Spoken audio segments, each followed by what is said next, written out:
Well, you know the old saying, what goes around comes around. And what goes around is a narcissistic, self-righteous, contentious ideologue who loves to step on people to get what he wants.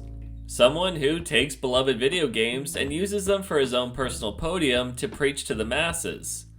And what comes around is the inevitable embarrassment and ultimate failure as HBO politely asked Neil Druckmann to leave the production of The Last of Us. Wah, wah, wah. Of course, this isn't how the man himself would frame the situation.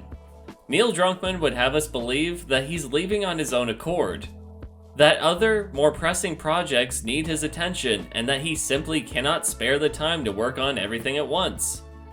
So let's dive into an article by the LA Times that supposedly describes the situation and see if we can get some further insight on what's really going on here.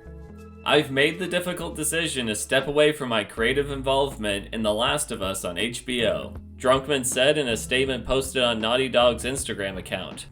With work completed on Season 2 and before any meaningful work starts on Season 3, now is the right time for me to transition my complete focus to Naughty Dog and its future projects, including writing and directing our next game, Intergalactic, the Heretic Prophet, along with my responsibilities as studio head and head creative. What an idiot! Oh, what a loser! Good. So this difficult decision was completely voluntary, and it has absolutely nothing to do with the massive flop that is The Last of Us Season 2? I mean, Druckmann's exit is pretty convenient timing, and in no way reflects how the executives at HBO may feel about this guy running one of their most popular IPs into the ground. The framing of this statement, however, makes it seem like this was always the plan. But saying that he is leaving before the meaningful work can start is just a bold-faced lie. It's no secret that massive shows like The Last of Us start their pre-production really early on in order to meet deadlines. That means that the writing process has already begun. Had this statement been true, Druckmann would have announced his exit before Season 2 would have even been released. And of course, the statement about his transition back into working on games is a classic PR stunt. It turns the story around and distracts the reader by making us focus on what's coming down the line instead of focusing on the current embarrassment, which the author of this article unironically does. Of course, there is no mention of the massive 55% drop in viewership, the enraged fanbase, Druckmann's polarizing decisions, or the blatant disregard for feedback. I joke about this with the team. It's like, oh, we made a game with The Last of Us 2. We made certain creative decisions. That got us a lot of hate. A lot of people love it, but a lot of people hate that game. Who gives a shit? Exactly. What did you say? This is sheer damage control, and everyone knows it. But what is more interesting is that it happened at all. There has been a clear shift in Hollywood as of late. It seems that the days of burning millions of dollars in order to spread political messages, attacking audiences, and going to war with fan bases are coming to a close. These big corporations at the end of the day are here to do one thing: make money. And getting in the way of that goal means that you're next on the chopping block. This is a world where public image is everything.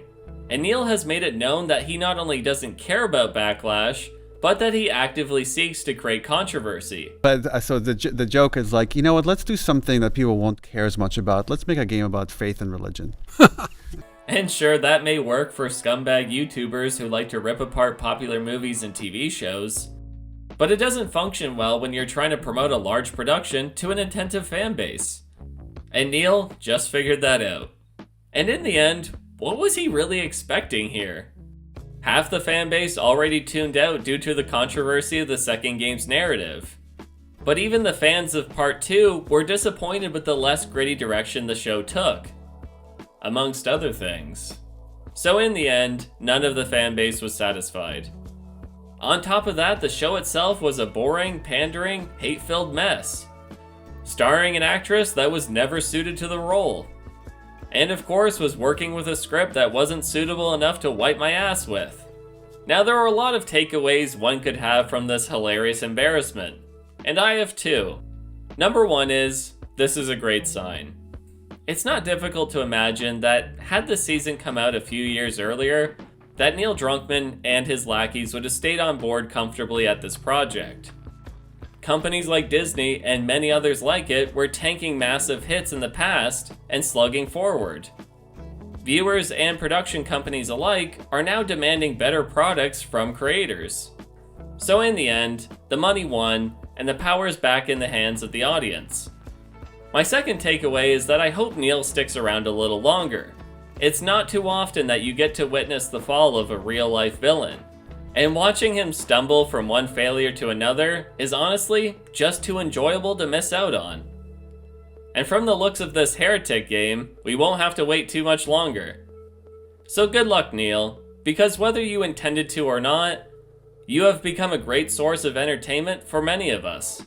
I don't know what I'm doing! I'm so fucked here! Hey guys, if you liked that video, please hit the like and subscribe button. And if you didn't like the video, then you must be a fan of the Last of Us TV show, and I thank you for watching. But in any case, do become a member of the channel because I need money. And like always, I'll see you on the next one.